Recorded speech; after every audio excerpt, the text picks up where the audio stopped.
அது அறிவு அப்படின்னா என்னென்னா, உணர்ச்சிகளை எப்படி கையாளுற என்கிற கருவி தான் அறிவு. உணர்ச்சிகளை எப்படி கையாளுவது? இப்போ வந்து ஒருத்தர்கிட்ட கோபம் வருது, அந்த இடத்துல நம்ம வந்து கோபத்தை வெளிப்படுத்தக்கூடாது. அவர் ஒருவேளை நம்மளை விட பெரியவராக இருக்கலாம், அல்லது அவர்கிட்ட நம்ம வந்து எப்படி நடந்துக்கணும், நம்மக்கிட்ட இப்போ நம்ம உணர்ச்சிகள் அத்தனையும் நம்ம வெளிப்படுத்திட முடியாது. இப்போ வந்து உங்களுக்கு தூக்கமாக வருது, ஆனால் நீங்கள் பஸ் ஸ்டாண்டில் நிற்கிறீங்க, வீட்டில் போய் தூங்கணும். இதுதான் அறிவு.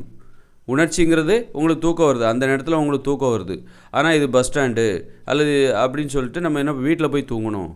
இதுதான் வந்து அறிவு. உணர்ச்சிகளை எப்படி ஆளுமை செய்வது என்கிற கருவிக்கு பேர் தான் அறிவு. இது நம்ம வந்து கற்றுக்குறோம்.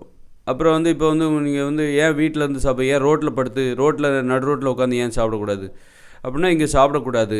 நம்ம அந்த இடத்துல உங்களுக்கு பசிக்கும், ரோட்டில் நடந்து வந்துட்டுருப்பீங்க, உங்களுக்கு பசிக்கும், ஆனால் வீட்டில் போய் தான் சாப்பிட்ணும், அல்லது அதற்குன்னு ஒரு இடம் இருக்குது, இந்த மாதிரி இடத்துல சாப்பிட்லாம், அந்த மாதிரி இடத்துல சாப்பிடக்கூடாது அப்படின்னு சொல்லிட்டு நமக்கு அதான் வந்து அறிவு. அது மாதிரி இப்போ உங்களுக்கு வந்து யூரின் வருது, உடனே இப்போ வந்த உடனே போயிடுறதில்ல, போய் கழிப்பறைக்கு போகணும், அல்லது எங்கேயா மறைவான இடத்துல போய் இந்த சிறுநீர் கழிக்கணும், அல்லது மலம் கழிக்கணும். மலம் கழித்த உடனே மலம் கழித்து விடுவீர்களா? கழிக்க மாட்டோம். அப்போது வந்து எங்கேயாவது அதுக்குன்னு ஒரு இடம் பார்த்து கழிக்கிறது தான். அது வர்றது மலம் கழிக்கிறதுல அது உணர்வு. மலம் கழிக்க வேண்டும் என்கிற உணர்வு வருதில்ல, அது உணர்வு. அதை வந்து இந்த இடத்துல தான் பண்ணணும், இங்கே பண்ணக்கூடாது அப்படின்ட்டு அதுதான் அறிவு. அதனால் உணர்ச்சிகள் வந்து உணர்ச்சிகளை எப்படி கையாள்வது, உணர்ச்சிகளை எப்படி வெளிப்படுத்துவது, எந்த இடத்துல வெளிப்படுத்துவது, அது மாதிரி யாருக்கிட்ட எப்படி பேசணும். நம்ம உணர்ச்சிகள், நம்ம கோவம் வந்துச்சுன்னா உடனே எல்லாத்தையும் கோவப்பட்டுற முடியாது. அப்போ இந்த மாதிரி அவங்க பெரியவங்க, அந்த உணர்ச்சிகளை அடக்கிறோம் பாருங்கள். அந்த உணர்ச்சிகளை வந்து எப்படி பாதுகாப்பாக வெளிப்படுத்துவது, உணர்ச்சிகளை எப்படி பாதுகாப்பாக வெளிப்படுத்துவது, அதுதான் அறிவு.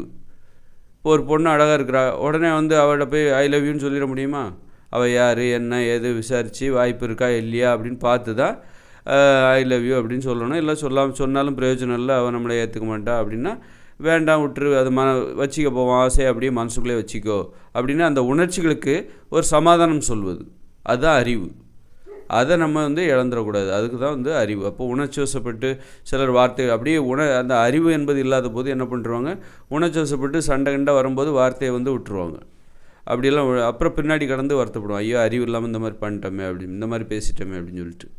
அப்போ அந்த நேரத்தில் அந்தந்த நேரத்தில் அமைதியாக இருக்காங்க பாருங்கள். இந்த நேரத்தில் இந்த மாதிரி பேசக்கூடாது, இது இப்படி தான் பேசணும், இதை பேசக்கூடாது, இது மாதிரி பேசணும், இந்த இடத்துல நாம் அமைதியாக இருக்கணும், இந்த இடத்துல அந்த மாதிரியான இவர்கிட்ட நம்ம இனிமேல் பேசவே கூடாது, இவர்கிட்ட பேசலாம், இவர் நல்லவராக இருக்கார், இவர்கிட்ட நம்ம தொடர்ந்து நட்பு வச்சுக்கணும், இவர்கிட்ட நம்ம நட்பே வச்சுக்கூடாது, இந்த நட்பு வந்து வாழ்க்கைக்கு நல்லது கிடையாது, எப்படின்னு நம்ம யோசிக்கிறோம் பாருங்கள். இதுதான் அறிவு.